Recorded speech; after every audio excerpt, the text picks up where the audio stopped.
recording of this. So I messed that. My fault. Yeah, I think that's fine agenda-wise. That's no so problem. From an agenda point, that doesn't fall into the discussion of the Clark Farm, because I consider this to be more of a general discussion in a new business. Now, I know we had a discussion at our last meeting. That we thought, because you had originally thought it was the Clark Farm, but then not. But so I'm going to actually take this. So good points. Hey, look to see where sidewalk and trails would be of note. Also, the Conservation Commission has also got the list of trails for all of the open space property. So yeah, they've got that nice new GIS mapping for everything. So yeah, right. So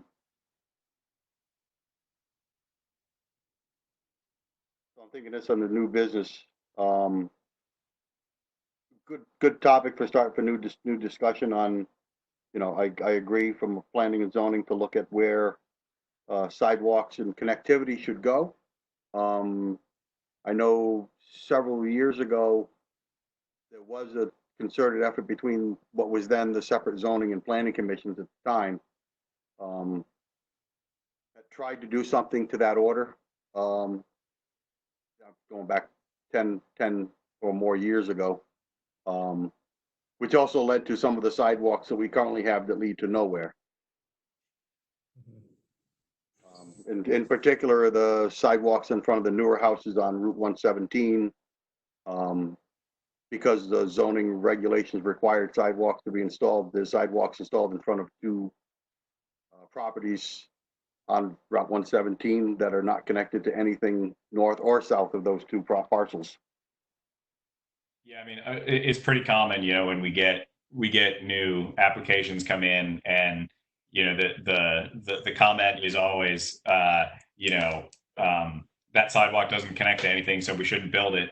But if you don't ever build a sidewalk, then no sidewalks will ever be connected. And so, yeah, there's a problem there. And my thinking is that if we start out with just identifying where everything is, you know, then at least we've got a map that we can start thinking about. Okay, well, this is how far away, you know, an existing sidewalk is, and you know, whether or not a new sidewalk would actually provide, you know, a potential benefit or a potential connectivity.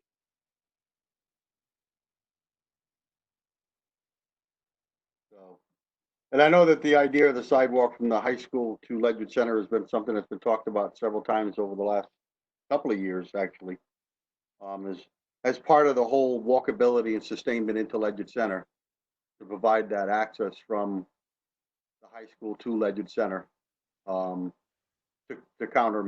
answer, I should say, what Marty is concerned was why would you think about putting a sidewalk in that area? And that would be, you know, beneficial this is just me speaking, but beneficial from the standpoint, like when we have the Memorial Day parade, or being able to walk that path from the high school, that mile or so from the high school to Ledyard Center. Just, you know, hey, health, fitness, get out and walk.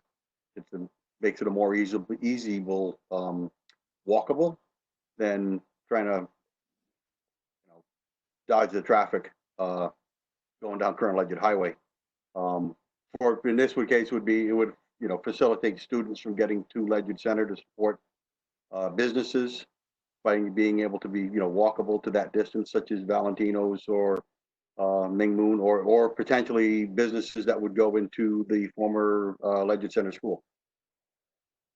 Yeah, I agree. And I think, you know, again, one of the things that, you know, that we initially missed, and you missed there too, is that sidewalk gives you a connection to the trail at Blonders. Right. Right. Which means then, you know, the cross country teams and the track teams, right, would then have a safe way to be able to get to run on that trail. And so it's exactly those little connectivity bits that really end up mattering in the end. And so, yeah, I think that it's exactly that kind of, people must see those things quickly. Right. Tony, you have any comments?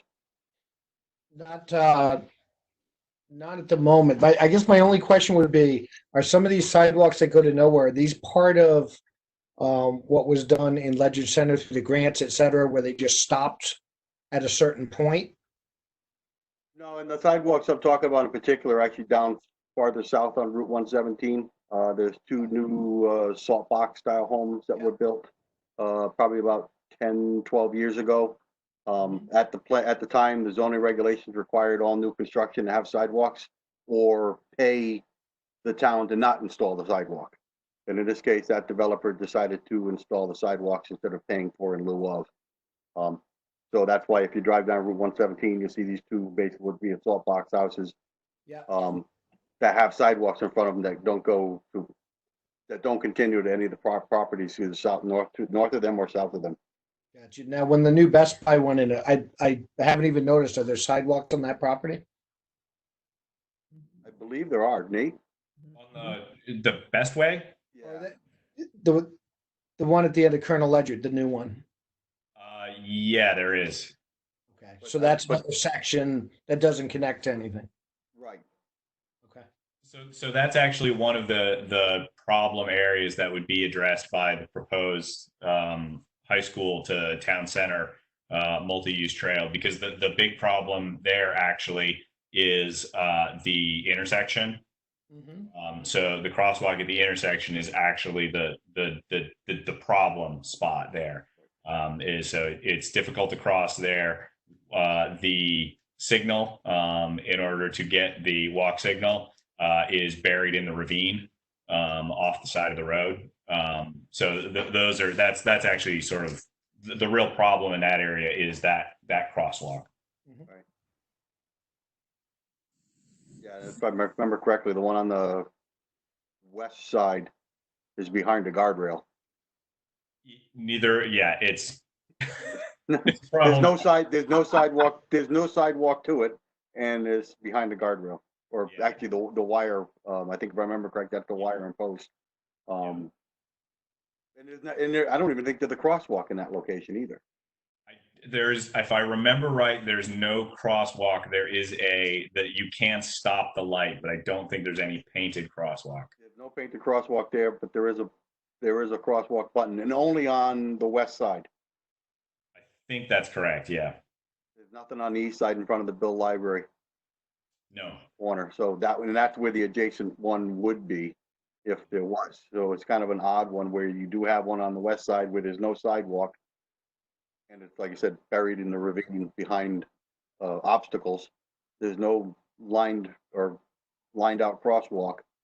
And there's no equivalent button on the opposite side of the street. Yeah. Yeah. And I mean, essentially that's where the grant money ran out. We were putting that in when the unification process went in. The original plan included fixing all of that. The money wasn't there, and so it got pruned back, and so it didn't get taken care of at that time.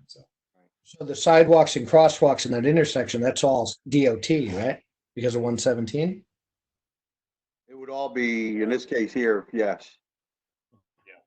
Yeah, and so the grant that Maslin and Burdick are working with is a state grant, and so it's it's part of their transportation transportation oriented development series of grants. So and they do allocate part of that money to multi-use trails, and so that's what the proposal is for actually a multi-use trail. So essentially some sort of a paved trail, not unlike the one down by the sub base that runs along Route 12 there. Yeah. The one that's marked like a highway? Yes. Yeah.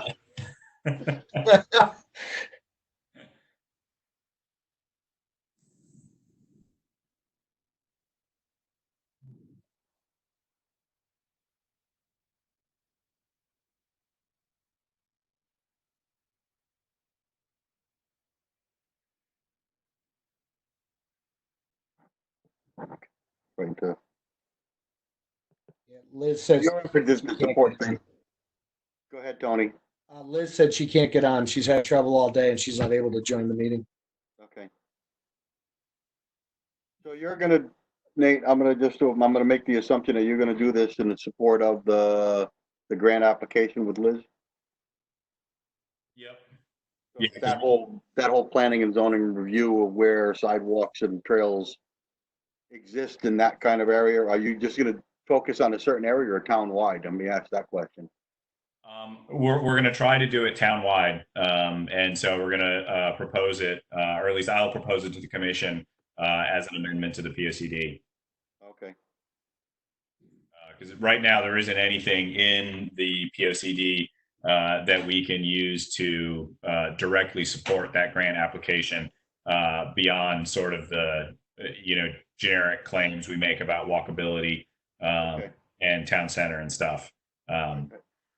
Now, question to that, just for thought on your part is from a zoning perspective, what's that gonna do on that side from your regulation? Do you think it would impact, or you would have to modify your regs to include something? I don't think we'd have to modify the regs at all. Yeah, I wouldn't see why we need to. We allow trails essentially by right, so pedestrian and bikeways. So I wouldn't think we'd need to do anything. And the reason I ask is because, like I said, the sidewalks that go to nowhere now were caused by zoning. It's fair. So the follow up of should that review also include a review of what the regulations enforce might be fair. Right. So in the latest in the last revision that we did to the regs, the requirements for the sidewalks came down, so that I think the only place they are required are in the design districts. Right. I think is the only place they are required. So I think in all other places, we've provided ways that people can avoid putting the sidewalks in. I think we reserve the right to insist that people put them in. Okay, I just my thought is just take a look at it to see if you, how would you enforce it? You get planning doesn't have the teeth in that point, and it would have to come through the zoning side if you're going to require.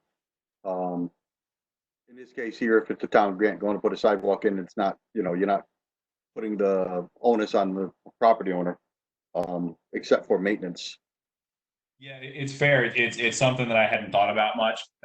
So I'll certainly add it to that, to, an open question of what regulations would be needed in order to, sort of encourage developers to fund the sidewalks as well. Because I was definitely coming at it primarily from the, sort of the grant getting side.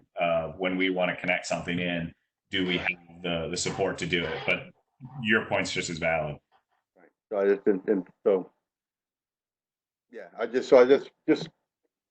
I understand, and I think it's a valid thing. I just want to make sure that you have, if you want to have sidewalks, then you got to have the regulations to say that as you're doing the development, understand you got houses that have been 50, 60, 100 years, and now all of a sudden you can't tell them, those properties, that, hey, we want a sidewalk. Although I tell that to my wife, and at my 50-year-old house, and she's saying she'd love to have a sidewalk. Yeah. Yeah, no, it's a good point. I'll certainly include it in the discussion, because anything that, if we do put it into the POCD, certainly any follow on from that would be, should there be regulation changes in order to support that. So. Right. Okay. Thank you, Nate. I don't think I have anything else. Tony, you? I'm good, thank you. Is there any other new business to come before the committee? I have nothing. Tony? With that, I'll entertain a motion to adjourn. So moved. Meeting adjourned at 6:21 without objection. Thank you all. Thanks, guys. Thank you. Good night. Good job. Thanks, guys. Take it easy. Bye.